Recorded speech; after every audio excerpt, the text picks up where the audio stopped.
la solución de la primera evaluación para que revisen con sus documentos de evaluación que ustedes sostienen los originales y después comparen con el solucionario, vean su nota que ya está en el Tarquía y en la última media hora de clases vamos a admitir algunas aclaraciones o reclamos que haya sobre su evaluación.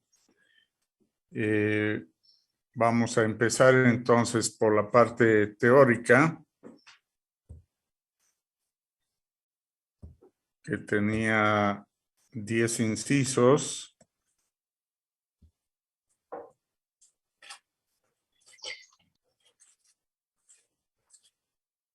Eran 10 incisos, entonces vamos a ir viendo las respuestas. La primera era: enumere 3 casos de los materiales del estrato que actúan como productor de cargas.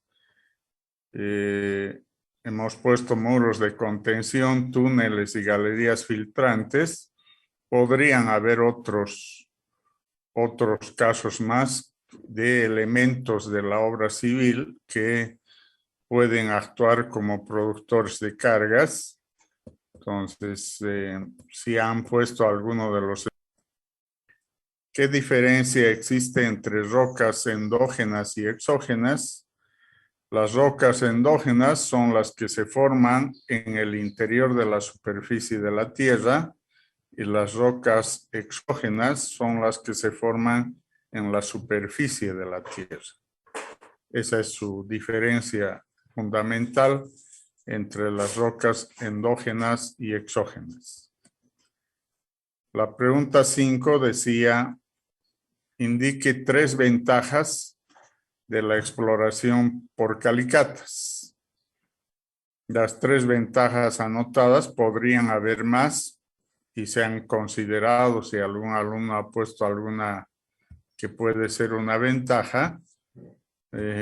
Las que hemos puesto nosotros es inspección visual del terreno, toma de muestras y posibilidad de realización de ensayos in situ.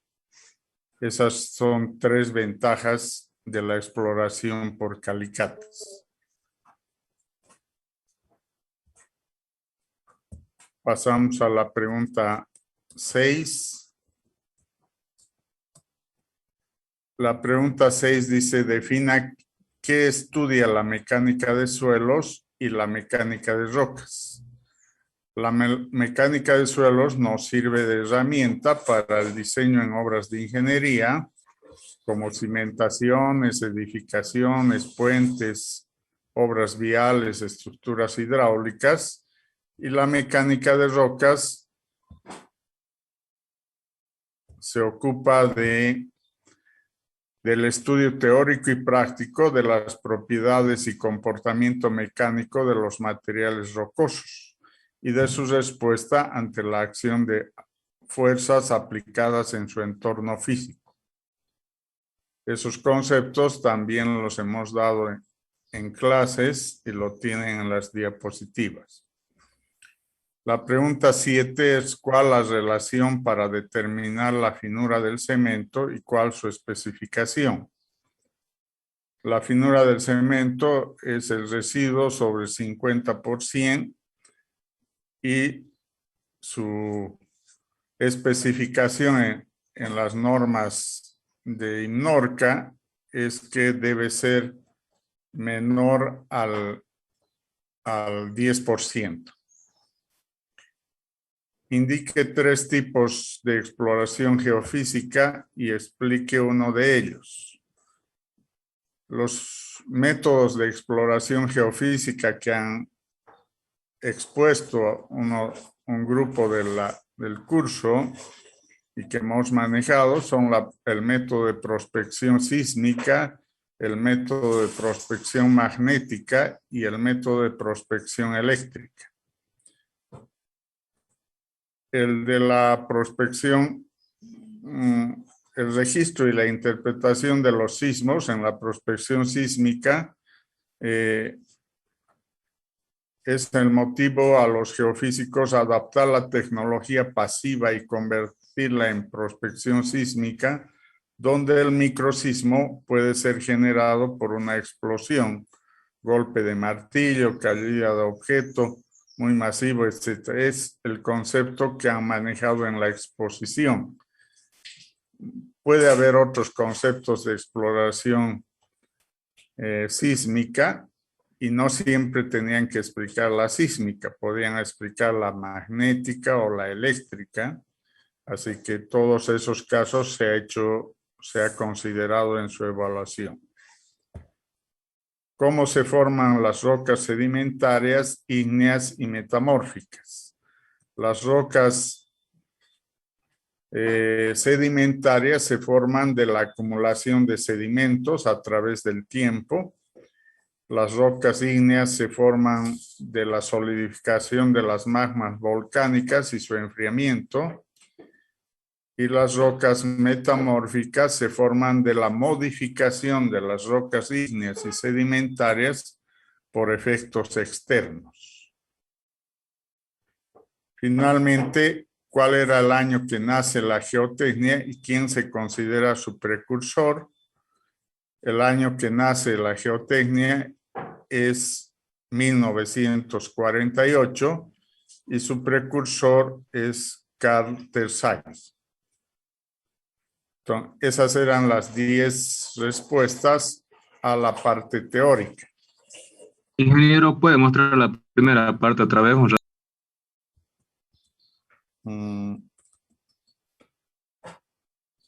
Las primeras preguntas, Inge. Ya, esas las se quiere desde la 1, ¿no? Sí, Inge, un ratito nada más.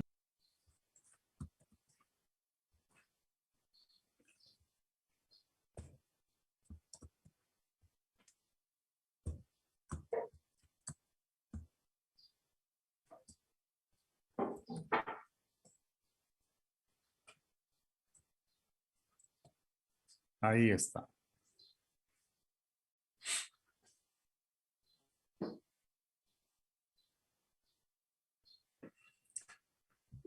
Bueno, está este solucionario también en el Moodle, así que ya pueden sacarlo también para cada uno, ¿no?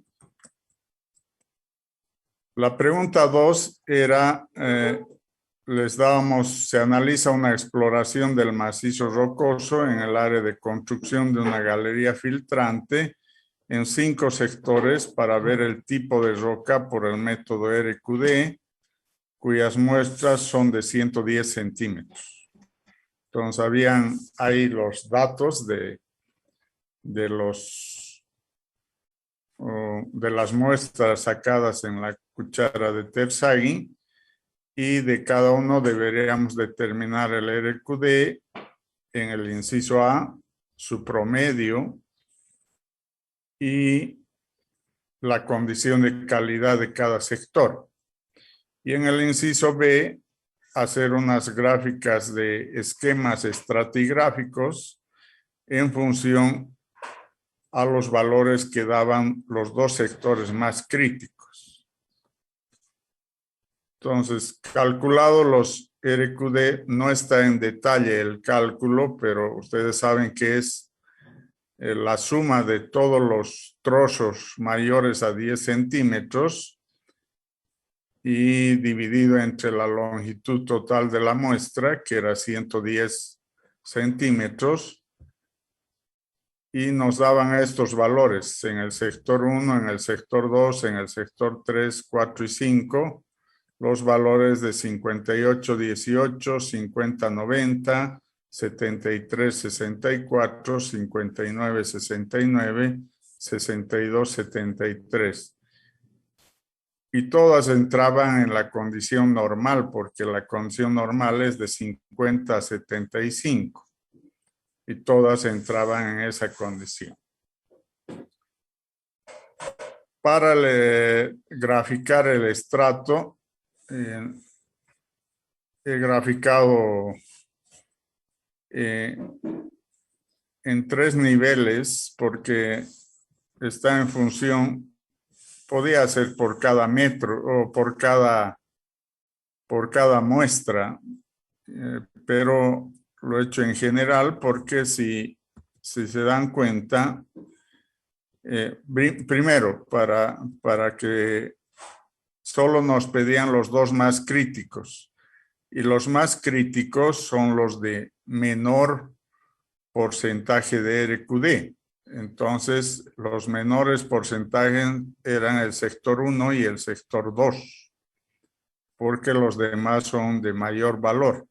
Entonces, los 2 críticos son sector 1 y sector 2. Para el sector 1, si vamos a lo que estaban, generalmente las primeras muestras son de la parte más profunda y las últimas muestras son de la parte más a la superficie, porque así entra el cucharón a la cuchara de Tersay. Entonces, pensando en eso, aquí en el sector 1 vemos que es regular en la primera parte, no es mala, pero es regular. Y en la última parte es ya buena, anormal, porque tiene más longitud los trozos. Es decir, en otras palabras, cuando los trozos son pequeños, es que es malo el material o mala la roca, ¿no? Y entonces, por eso se parten con más frecuencia. Mientras si tuviéramos una mayor longitud de los segmentos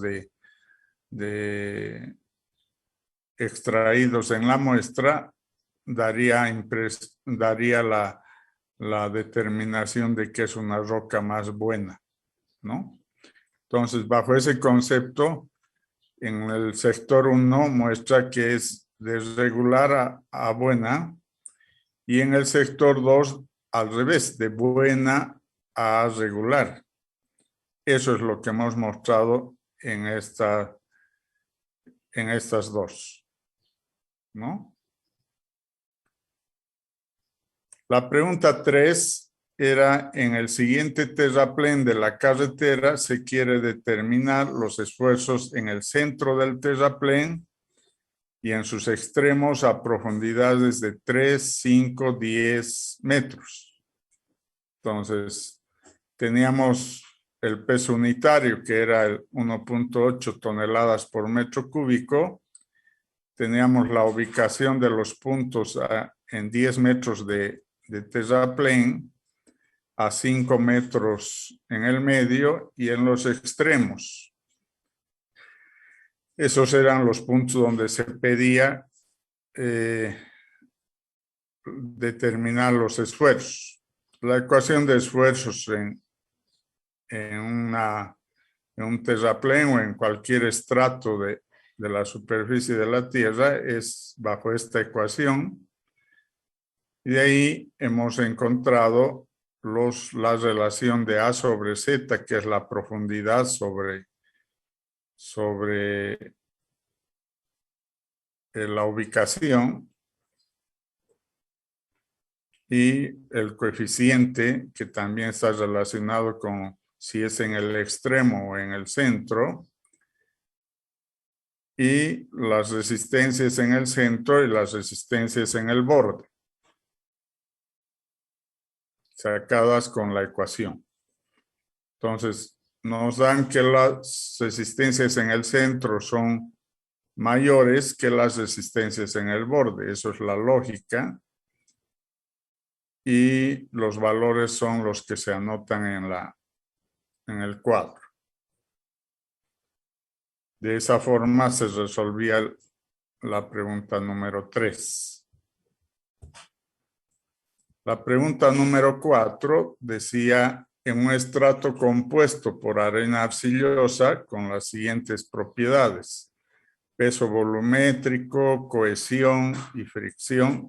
Peso volumétrico 1.9, toneladas metro cúbico, cohesión de 2 kilos centímetro cuadrado y fricción de 30 grados. En dicho estrato se realiza una excavación vertical y determinar a qué profundidad se derrumbará si la excavación no tiene soporte lateral. Entonces, un problema geotécnico que normalmente se tiene en todas las excavaciones en zanja. ¿Hasta dónde podemos hacer excavar en zanja si no vamos a poner tabla estacado? O sea, no vamos a poner soporte lateral, ¿no? Entonces, para la resolución tenemos una ecuación del H crítico que está en función a la cohesión, al peso volumétrico y a la fricción. Primero hallamos la normal en función a la posición de la fricción. Ahí tenemos la fricción de 30 grados y calculamos el valor de NFi. Como nos interesa en la ecuación raíz cuadrada de NFi, entonces sacamos raíz cuadrada de NFi y obtenemos el valor.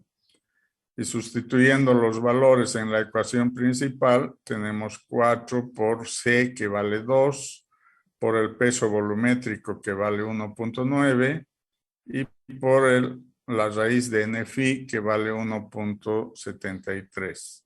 Eso nos da un H crítico de 7.29 metros, que sería la profundidad máxima que podríamos hacer la excavación en zanja sin que se derrumbe. A mayor profundidad se va a derrumbar lateralmente. Esa era la pregunta número 4. Y la pregunta número 5 era,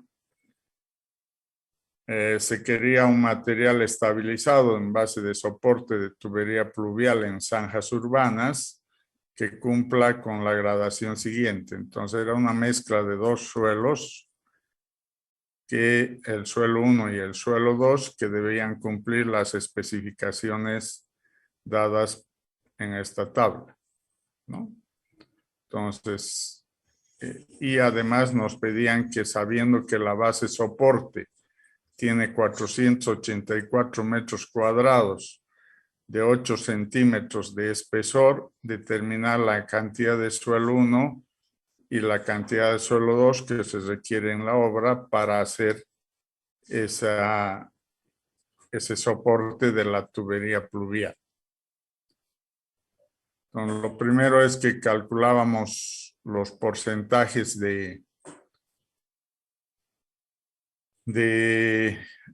tomando como base, que habíamos dicho, el tamiz número 4, y sacamos los porcentajes de 38,43 y 61,57.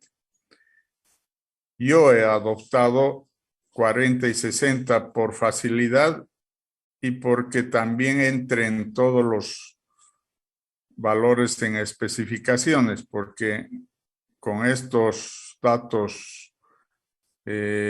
con decimales había alguno que no entraba en especificación. Entonces, por eso subí ese valor a 40% y rebajé el otro a 60%. Entonces, podían haberlo hecho así o podían haber tomado otros criterios. Ha habido diferentes criterios en el curso que han basado en este cálculo, pero han adoptado otros valores. Entonces, en función de eso se ha calificado todos los casos para que cumplan. Había que averiguar que sí cumplen. Entonces, en esta tabla se puede evidenciar que para todos los tamices sí cumplen la mezcla estabilizada, la especificación. Y para el inciso B, como nos decían que es 484 metros cuadrados por 8 centímetros de espesor, nos daba 38.72 metros cúbicos de material que necesitábamos para poner de soporte para la tubería pluvial. Entonces, ¿cuánto necesitábamos para hacer esta estabilización? Necesitábamos del material tipo 1, 1549 y del material 2, 23, según los porcentajes de 40-60. Los que han hecho con otro porcentaje han debido encontrar valores diferentes a esto, pero bajo este mismo procedimiento. Eso ha sido la primera evaluación. Entonces, se ha corregido todos sus exámenes y lo tienen este solucionario en el Moodle. Entonces, les puedo dar unos 15 minutos para que hagan su revisión más detallada si quieren. Y los que no están conformes con su nota o quieren hacer alguna aclaración o reclamo, en 15 minutos nos volvemos a conectar para esos casos. El resto de estudiantes que está conforme con su nota y comparando el solucionario con su examen, no hay problema.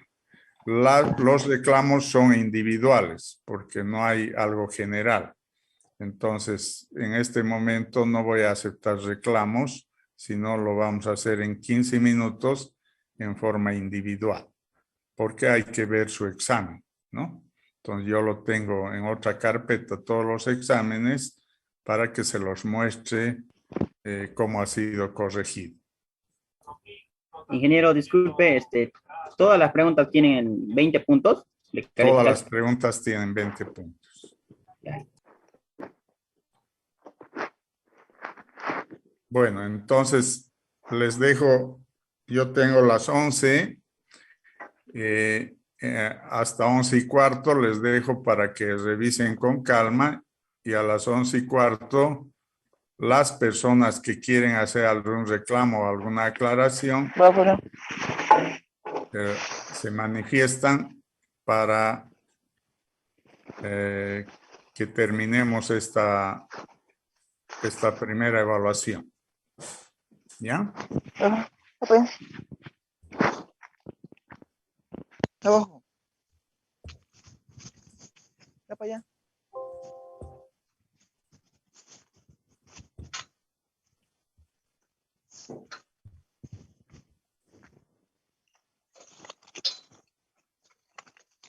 Así que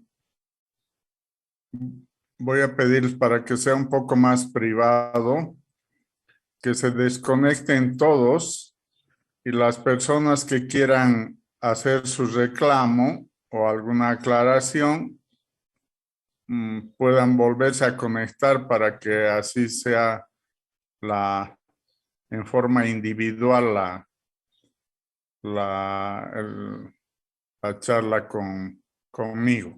Entonces, si no hay algo más general para todo el curso, o sea, les doy la opción para que se retiren de la clase y solamente se vuelvan a conectar los que tienen interés en hacer algún reclamo, que les voy a ir admitiendo uno por uno para mostrarles su examen, cómo se ha calificado y aceptar sus reclamos o aclaraciones. Entonces, con eso terminaríamos esta clase para el resto y pueden retirarse en realidad todos y después reconectarse los que quieran reclamar.